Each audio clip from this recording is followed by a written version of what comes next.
আগামী ২৬ জুন থেকে শুরু হচ্ছে চলতি বছরের এইচএসসি ও সমমানের পরীক্ষা। সুষ্ঠু, সুন্দর এবং নকলমুক্ত পরিবেশে এইচএসসি পরীক্ষা গ্রহণের লক্ষ্যে নতুন করে ৩৩টি নির্দেশনা জারি করেছে শিক্ষা বোর্ড। প্রত্যেকটা নির্দেশাবলী থেকে আমরা জানার চেষ্টা করব যে তোমাদের পরীক্ষার জন্য কি কি সুযোগ সুবিধা আর কি কি অসুবিধা রাখা হয়েছে।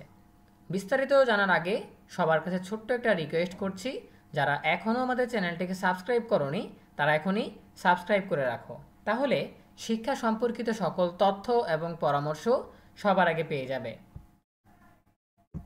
এইচএসসি ও সমমান পরীক্ষা ২০২৫ সুষ্ঠু, সুন্দর ও নকলমুক্ত পরিবেশে অনুষ্ঠানের লক্ষ্যে কেন্দ্রের ভারপ্রাপ্ত কর্মকর্তাদের প্রতি জরুরি নির্দেশনা। প্রথমেই বলা হয়েছে, এইচএসসি পরীক্ষা ২০২৫ সকল পরীক্ষার্থী, সেটা নিয়মিত হোক, অনিয়মিত হোক, মাননীয় হোক, জাতীয় শিক্ষাক্রম ও পাঠ্যপুস্তক বোর্ড বাংলাদেশ কর্তৃক প্রণীত ২০২৫ সালের পুনর্বিন্যাসকৃত পাঠ্যসূচি অনুযায়ী সকল বিষয়ের পূর্ণ নম্বর ও পূর্ণ সময়ে অংশগ্রহণ করবে। অর্থাৎ তোমাদের পরীক্ষা হবে শর্ট সিলেবাসে, ২০২৫ সালের শর্ট সিলেবাস অনুযায়ী, কিন্তু পূর্ণ নম্বরে পরীক্ষা হবে, পূর্ণ সময়ে পরীক্ষা হবে। দ্বিতীয়ত বলা হয়েছে, পরীক্ষা সকাল ১০টা থেকে শুরু হবে আর বিকাল ২টা থেকে শুরু হবে। অর্থাৎ সকালের পরীক্ষা শুরু হবে ১০টায়, বিকেলের পরীক্ষা শুরু হবে ২টায়। এরপর বলা হয়েছে, পরীক্ষা শুরুর কমপক্ষে ৩ দিন পূর্বে ট্রেজারিতে ট্রাঙ্কে রক্ষিত প্রশ্নপত্রের প্যাকেটের সাথে প্রশ্নপত্রের বিবরণী তালিকা সঠিকভাবে যাচাই করতে হবে। অর্থাৎ যেই দিন যে পরীক্ষা তার ৩ দিন আগে ট্রেজারি থেকে প্রশ্নগুলো যাচাই করতে হবে যে বিষয়ের পরীক্ষা সেই বিষয়ের প্রশ্নপত্র ঠিকঠাক মতো আছে কি না। অনেক সময় দেখা যায় যে পরীক্ষার বিষয় একটা, অন্য বিষয়ের প্রশ্নপত্র দেওয়া হয়েছে, সেটা আগে থেকে যাচাই না করলে এ ধরনের ভুল হয়, এজন্য আগে থেকে যাচাই করতে বলা হয়েছে। চতুর্থ নম্বরে বলা হয়েছে, প্রশ্নপত্রের ২ সেট করে সৃজনশীল বহু নির্বাচনী সেট পরীক্ষার তারিখ অনুসারে সেট ভিত্তিক আলাদা করে সিকিউরিটি খামে প্যাকেট করতে হবে। অর্থাৎ প্রত্যেকটা পরীক্ষার আগে ৩ দিন আগে যখন চেক করবে তখন ২ সেট করে সিকিউ, ২ সেট করে বহু নির্বাচনী প্রশ্ন কেন্দ্রে নেওয়ার জন্য রেডি করে রাখতে হবে। ঠিক আছে। প্রশ্নপত্রের প্যাকেট যাচাইয়ের দিনে সংশ্লিষ্ট ব্যক্তিদের উপস্থিতিতে তারিখ ভিত্তিক প্রশ্নপত্রের প্যাকেট সাজিয়ে সিকিউরিটি খামের গাম লাগিয়ে কার্টুনের ট্যাপে যথাযথ মুড়িয়ে নিতে হবে এবং সিকিউরিটি খামের উপর পরীক্ষার তারিখ, বিষয় কোড ও সেট কোড অবশ্যই লিখতে হবে। এ বিষয়ে কোনো ত্রুটি পরিলক্ষিত হলে তা কেন্দ্র ভারপ্রাপ্ত কর্মকর্তার দায়িত্বে অবহেলা বলে গণ্য হবে। তো যেটা বলছিলাম, এক্ষেত্রে যদি কোনো ভুল করে থাকে সেটা কেন্দ্রের ভারপ্রাপ্ত কর্মকর্তার দায়িত্বে অবহেলা বলে গণ্য হবে। ঠিক আছে, তার জন্য সেই দায়ী থাকবে। কোনো অবস্থাতেই উপজেলা সদরের বাহিরে প্রশ্নপত্রের ট্যাঙ্ক রাখা যাবে না। অর্থাৎ প্রশ্নপত্রের ট্যাঙ্ক রাখতে হবে উপজেলা সদরে, এর বাইরে কোনো জায়গায় রাখা যাবে না। ট্রেজারি হতে পরীক্ষার দিনগুলোতে ট্রেজারি অফিসারের নিকট হতে ওই দিনের প্রশ্নপত্রের সিকিউরিটি খাম, সৃজনশীল ২ সেট আর বহু নির্বাচনী ১ সেট গ্রহণ করতে হবে। অর্থাৎ যেদিন যে পরীক্ষা সেদিনই ট্রেজারি থেকে বা ট্রাঙ্ক থেকে প্রশ্নপত্র নিয়ে আসতে হবে, সৃজনশীলের ২ সেট আর বহু নির্বাচনী বা এমসিকিউ এর ১ সেট প্রশ্ন। অত্যন্ত সতর্কতার সাথে থানা বা ট্রেজারি হতে ট্যাগ অফিসার এবং পুলিশ প্রহরা সহ প্রশ্নপত্রের প্যাকেটে সিকিউরিটি খাম কেন্দ্রে আনতে হবে। অর্থাৎ ট্রেজারি থেকে ট্যাগ অফিসার থাকবে আর সঙ্গে পুলিশ থাকবে, কড়া নিরাপত্তায় কেন্দ্রে নিয়ে আসতে হবে। পরীক্ষার দিন সকালে প্রাপ্ত এসএমএস মোতাবেক প্রশ্নের সেট ব্যবহার করতে হবে। অর্থাৎ কোন সেটের প্রশ্ন ব্যবহার করবে সেটা এসএমএসের মাধ্যমে পরীক্ষার দিনই জানিয়ে দেওয়া হবে। এসএমএস পাওয়ার পর প্রশ্নপত্রের প্যাকেট খুলতে হবে। ঠিক আছে, কোন সেটের প্রশ্নপত্র খুলবে সেটা এসএমএসে জানানো হবে, সেই প্যাকেটটাই খুলতে হবে। অব্যবহৃত সেটের প্রশ্নপত্র খাম অক্ষত অবস্থায় বোর্ডে জমা দিতে হবে। ঠিক আছে, অর্থাৎ যেই প্রশ্নটা ব্যবহৃত হয়নি সেই খাম অবশ্যই আবারও বোর্ডে জমা দিতে হবে।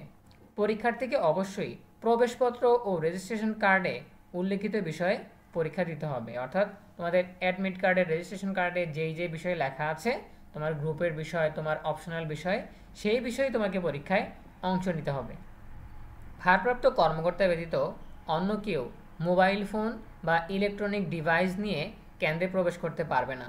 শুধু ভারপ্রাপ্ত কর্মকর্তার ছবি তোলা যায় না এমন সাধারণ মোবাইল ব্যবহার করতে পারবে। ঠিক আছে, অর্থাৎ কেন্দ্রের যে ভারপ্রাপ্ত কর্মকর্তা তার কাছে শুধুমাত্র একটা ফোন থাকবে, সেটাও আবার সেলুলার ফোন বা যেই ফোন দিয়ে কথা বলা যায়, শুধু ভিডিও করা যায় না, ছবি তোলা যায় না, এরকম একটা মোবাইল থাকবে। আর অন্য কারো কাছে কোনো ডিভাইস থাকতে পারবে না।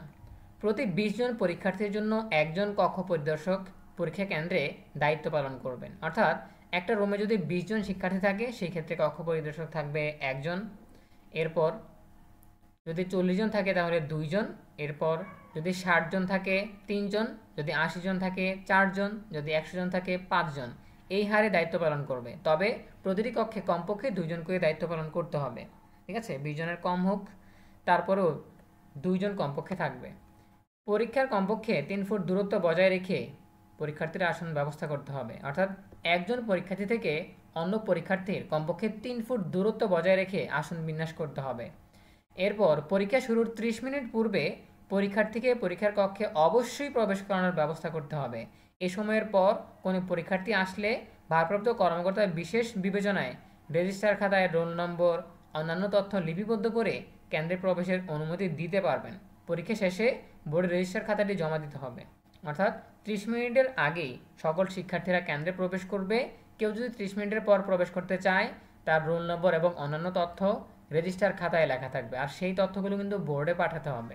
ঠিক আছে, এরপর যেটা আছে, পরীক্ষা শুরুর পূর্বে পরীক্ষা কেন্দ্রের বাইরে পরীক্ষার্থী, অভিভাবক বা অন্য কেউ যাতে জটলা সৃষ্টি করতে না পারে সে ব্যাপারে কার্যকর ব্যবস্থা গ্রহণ করতে হবে। প্রয়োজনে হ্যান্ড মাইক ব্যবহার করতে হবে। সম্ভব হলে সিসি ক্যামেরা স্থাপন করতে হবে। অর্থাৎ পরীক্ষা কেন্দ্রের আশেপাশে কেউ যাতে জটলা সৃষ্টি করতে না পারে বা অবস্থান করতে না পারে সেজন্য কঠোর ব্যবস্থা গ্রহণ করতে হবে। হ্যান্ড মাইকের মাধ্যমে সবাইকে সতর্ক করতে হবে। সম্ভব হলে সিসি ক্যামেরা ব্যবস্থা করতে হবে যাতে কেউ থাকলে দেখা যায়। এরপর বলা হয়েছে বোর্ড থেকে সরবরাহকৃত নকল প্রতিরোধমূলক পোস্টার পরীক্ষা কেন্দ্রের প্রবেশপথে দৃশ্যমান স্থানে লাগাতে হবে। অর্থাৎ নকল প্রতিরোধ করার জন্য বোর্ড থেকে যে পোস্টারগুলো দেওয়া হবে সেগুলো কেন্দ্রের বাইরে দৃশ্যমানভাবে লাগিয়ে দিতে হবে, যাতে সেটা পরীক্ষার্থীরা দেখতে পারে, দর্শনার্থীরা দেখতে পারে, অভিভাবকরা দেখতে পারে এবং সচেতন হতে পারে। এরপর বলা হয়েছে ভারপ্রাপ্ত কর্মকর্তা তার কেন্দ্রের আওতাভুক্ত কলেজের প্রবেশপত্র ঢাকা শিক্ষা বোর্ড থেকে গ্রহণ করবেন এবং দ্রুততম সময়ে প্রবেশপত্র প্রতিটি কলেজ প্রদানের নিকট হস্তান্তর নিশ্চিত করবেন। অর্থাৎ কেন্দ্রের যিনি ভারপ্রাপ্ত কর্মকর্তা আছে, তোমাদের প্রবেশপত্রগুলো বোর্ড থেকে নিয়ে আসবেন এবং ওই কেন্দ্রের আওতাধীন যতগুলো কলেজ আছে সব কলেজের প্রধানের কাছে বা অধ্যক্ষের কাছে সেগুলো সরবরাহ করে দিবেন। ঠিক আছে, এরপরে বলা হয়েছে পরীক্ষার প্রয়োজনীয় দ্রব্য সামগ্রী ঢাকা শিক্ষা বোর্ড থেকে যথাসময়ে সরবরাহ করা হয়েছে। অর্থাৎ তোমাদের উত্তরপত্র এবং অন্যান্য যা যা ফর্ম বা সরঞ্জামাদির প্রয়োজন সবগুলো ইতিমধ্যেই বোর্ড থেকে প্রত্যেকটা শিক্ষা প্রতিষ্ঠানে বা প্রত্যেকটা কেন্দ্রে ইতিমধ্যেই সরবরাহ করা হয়েছে। এরপর বলা হয়েছে বোর্ড থেকে উত্তরপত্র এবং ওএমআর শিট সংগ্রহের পর তা যাচাই করে ত্রুটিপূর্ণ বা ব্যবহারের অনুপযোগী উত্তরপত্র এবং ওএমআর শিট পৃথক করতে হবে এবং তা পরবর্তীতে বোর্ডে ফেরত দিতে হবে। অর্থাৎ প্রত্যেকটা উত্তরপত্র, প্রত্যেকটা ওএমআর খুবই গুরুত্বপূর্ণ, এগুলো কিন্তু গণনার বাইরে নয়। ঠিক আছে, সো যেগুলো অব্যবহৃত বা ব্যবহার করার উপযোগী নয় বা ত্রুটিপূর্ণ সেগুলো আগে থেকেই বোর্ডে পাঠিয়ে দিতে হবে। ঠিক আছে, ব্যবহার করার পর এগুলো নিয়ে কোনো অভিযোগ করা যাবে না। এরপর 20 নম্বরে বলা হয়েছে প্রতিটি ব্যবহৃত খাতা থেকে ওএমআর টপশিট বিচ্ছিন্ন করে বোর্ডে প্রেরণের বিষয়টি ভারপ্রাপ্ত কর্মকর্তা নিশ্চিত করবেন। তোমরা জানো যে ওএমআর যে শিট দেওয়া হয় উত্তরপত্রের জন্য সেটার কিছু অংশ কেটে নিয়ে নেওয়া হয়, সেটা সরবরাহের জন্য ভারপ্রাপ্ত কর্মকর্তা অবশ্যই ব্যবস্থা নেবেন। এরপর বলা হয়েছে 21 নম্বরে পরীক্ষার দিন প্রশ্নপত্র গ্রহণ, পরিবহন ও ভারপ্রাপ্ত কর্মকর্তার কক্ষে প্যাকেট খোলা সহ সকল কাজের সাথে ট্যাগ অফিসারের সংশ্লিষ্টতা থাকবে। ট্যাগ অফিসারের যাতায়াত ও সম্মানের ব্যবস্থা ভারপ্রাপ্ত কর্মকর্তা কেন্দ্র ফি থেকে নির্বাহ করবেন। অর্থাৎ যিনি ট্যাগ অফিসার থাকবেন বা যাকে ট্যাগ অফিসার নিয়োগ করা হবে প্রত্যেকটা কাজে প্রশ্নপত্র গ্রহণ করা, প্রশ্নপত্রের প্যাকেট খোলা, পরিবহন করা সব কাজে তাকে সংশ্লিষ্ট রাখতে হবে এবং তার যত খরচ, যাতায়াত ভাড়া, সম্মানী সব কিছু কেন্দ্র ফি থেকে, কেন্দ্রের যিনি ভারপ্রাপ্ত কর্মকর্তা সেখান থেকে তিনি দিয়ে দিবেন। ঠিক আছে, এটা কিন্তু বোর্ড থেকে দেওয়া হবে না। এরপর 22 নম্বরে বলা হয়েছে পরীক্ষার্থীরা হাজিরা শিটে উপস্থিতি স্বাক্ষর করে নিতে হবে। কোনো পরীক্ষার্থী অনুপস্থিত থাকলে নির্দিষ্ট তারিখ ও বিষয়ে লাল কালি দ্বারা অনুপস্থিত লিখে দিতে হবে। অর্থাৎ প্রত্যেকটা পরীক্ষার্থী হাজিরা শিটে স্বাক্ষর করবে, কেউ যদি অনুপস্থিত থাকে সেটা ওই দিনই লাল কালি দিয়ে অনুপস্থিত লিখে দিতে হবে। ঠিক আছে, এরপর বলা হয়েছে 23 নম্বরে নির্দিষ্ট তারিখে পরীক্ষার সময়সূচি মোতাবেক পরীক্ষা নিতে হবে। উত্তরপত্রের প্যাকেট বোর্ডের পরীক্ষা শাখার স্ক্রিপ্ট রুমে বস্তায় সিলগালাকৃত অবস্থায় পৌঁছাতে হবে। ঠিক আছে, সো যেদিন যেই পরীক্ষা সেই অনুযায়ী পরীক্ষা নিতে হবে, আর পরীক্ষা শেষে উত্তরপত্রের প্যাকেট বোর্ডে পৌঁছে দেওয়ার ব্যবস্থা করতে হবে। এরপর পরীক্ষার প্রশ্নপত্র ও উত্তরপত্র পরিবহনের কাজে পুলিশের সংশ্লিষ্টতা থাকতে হবে। অর্থাৎ পরীক্ষার প্রশ্নপত্র যখন পরিবহন করা হবে বা আনা হবে, উত্তরপত্র যখন বোর্ডে পাঠানো হবে, প্রত্যেকটা কাজের সঙ্গে পুলিশের সংশ্লিষ্টতা রাখতে হবে, অর্থাৎ পুলিশকে সঙ্গে পাঠাতে হবে। এরপর বলা হয়েছে 25 সিলেবাস অনুসারে 50টি করে উত্তরপত্র করগেটেড শিটে প্যাকেট করতে হবে। অর্থাৎ সিলেবাস অনুযায়ী যদি কেউ আগের সিলেবাসে থেকে থাকে তার জন্য আলাদা প্যাকেট করতে হবে, আর নিয়মিত পরীক্ষার্থীর জন্য 50টা করে উত্তরপত্র আলাদা আলাদা প্যাকেট করতে হবে। এরপর 26 নম্বরে বলা হয়েছে উত্তরপত্রের প্যাকেটের গায়ে কোনো চিহ্ন বা অতিরিক্ত লেখা থাকলে তার জন্য ভারপ্রাপ্ত কর্মকর্তা দায়ী থাকবেন। অর্থাৎ প্যাকেট করার পর সেখানে অতিরিক্ত কিছু লেখা যাবে না বা কোনো চিহ্ন দেওয়া যাবে না। ঠিক আছে, আচ্ছা, এরপর প্রতিটি বিষয়ের উত্তরপত্রের জন্য ভিন্ন ভিন্ন প্যাকেট করতে হবে। ইংরেজি ভার্সনের পরীক্ষার্থীদের অবশ্যই ইংরেজি ভার্সনের প্রশ্নপত্রের পরীক্ষা নিতে হবে। ইংরেজি ভার্সনের পরীক্ষার্থীদের উত্তরপত্রের প্যাকেট আলাদা হবে, অর্থাৎ প্রত্যেকটা বিষয়ের উত্তরপত্রের জন্য আলাদা আলাদা প্যাকেট করতে হবে। ঠিক আছে, আর যারা ইংরেজি ভার্সনে পড়াশোনা করে তাদের জন্য ইংরেজি ভার্সনের প্রশ্নপত্রই দেওয়া হবে, তাদের জন্য আলাদা প্যাকেট করতে হবে। এরপর পরীক্ষার্থীর প্রবেশপত্রে কোনো ত্রুটি থাকলে তা অবশ্যই প্রবেশপত্র গ্রহণের 4 কর্মদিবসের মধ্যে শিক্ষা বোর্ডের সংশ্লিষ্ট শাখা হতে সংশোধন করতে হবে। তো প্রবেশপত্র বিতরণ নিয়ে আমরা যে ভিডিওটা দিয়েছি সেটা দেখে নিও। কোনো ভুল থাকলে কিভাবে সংশোধন করতে হবে সেখানে আমরা বিস্তারিত আলোচনা করেছি। সময় মাত্র 4 দিন। এরপর পরীক্ষা চলাকালীন কেন্দ্র বা ভেন্যু কেন্দ্রের ক্লাস শুধুমাত্র পরীক্ষার্থীর বন্ধ থাকবে, অন্যান্য দিন নিয়মিত ক্লাস নেওয়া যাবে। ঠিক আছে, অর্থাৎ তোমাদের ছোট ভাই যারা আছে, যারা প্রথম বর্ষে পড়াশোনা করছে, তাদের কিন্তু ক্লাস নিতে হবে। যেদিন পরীক্ষা থাকবে না সেদিন ক্লাস হবে, আর যেদিন পরীক্ষা থাকবে সেদিন ক্লাস হবে না। এরপর বলা হয়েছে 30 নম্বরে এমসিকিউ পরীক্ষা শেষ হওয়ার সাথে সাথে সিকিউ পরীক্ষার প্রশ্ন শিক্ষার্থীদের দিতে হবে। কোনো ক্রমেই এমসিকিউ শিট ফেরত নেওয়ার পরে সিকিউ পরীক্ষার প্রশ্নপত্র সরবরাহ করা যাবে না। অর্থাৎ এমসিকিউ এর সময় শেষ হয়েছে, সাথে সাথেই সিকিউ এর প্রশ্ন দিয়ে দিতে হবে, তারপর এমসিকিউর ওএমআর শিট তুলে নিতে হবে। এমসিকিউর ওএমআর শিট তুলে নিতে নিতে সময় ক্ষেপণ করে পরবর্তীতে প্রশ্ন দেওয়া যাবে না।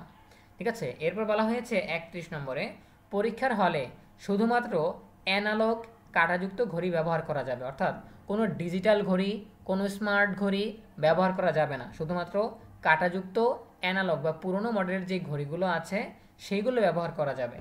এরপর 32 নম্বরে বলা হয়েছে এইচএসসি পরীক্ষা 2025 বর্ষাকালে অনুষ্ঠিত হবে বিদায় বর্ষার সময় কেন্দ্রের কক্ষে বিদ্যুৎ সরবরাহ বন্ধ হয়ে গেলে কক্ষ অন্ধকার হয়ে যায়। তাই পরীক্ষার কেন্দ্রে নিরবিচ্ছিন্ন বিদ্যুৎ সরবরাহের জন্য ভারপ্রাপ্ত কর্মকর্তা স্থানীয় বিদ্যুৎ অফিসারকে পত্র দিয়ে অবহিত করবেন।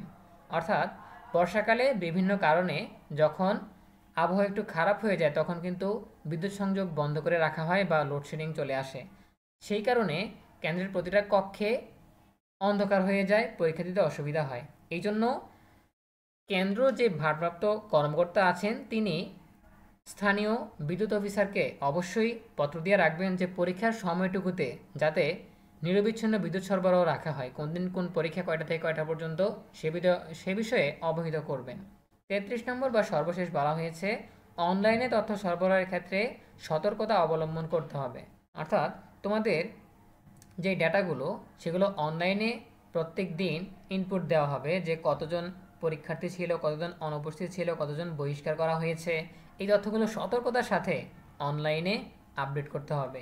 এছাড়া উচ্চ মাধ্যমিক পরীক্ষা পরিচালনা সংক্রান্ত নীতিমালা 2025-এর নির্দেশনাসমূহ যথাযথভাবে অনুসরণ করার জন্য অনুরোধ করা হলো। প্রিয় শিক্ষার্থীরা, এই ছিল তোমাদের পরীক্ষার জন্য কেন্দ্রের ভারপ্রাপ্ত কর্মকর্তার যে জরুরি নির্দেশনা দেওয়া হয়েছে। এইখান থেকে তোমরা তোমাদের প্রয়োজনীয় অনেক তথ্য পেয়েছো। এ বিষয়ে তোমাদের যে কোনো প্রশ্ন কিংবা মতামত থাকলে জানাতে পারো কমেন্টে। দেখা হবে পরবর্তী আপডেট নিয়ে নতুন কোনো ভিডিওতে। সেই পর্যন্ত তোমরা সবাই ভালো থাকো, সুস্থ থাকো, নিরাপদে থাকো এবং সবসময় ইএনইউবির সাথেই থাকো। তোমাদের সকলের জন্য রইল অনেক অনেক শুভকামনা। ধন্যবাদ সবাইকে।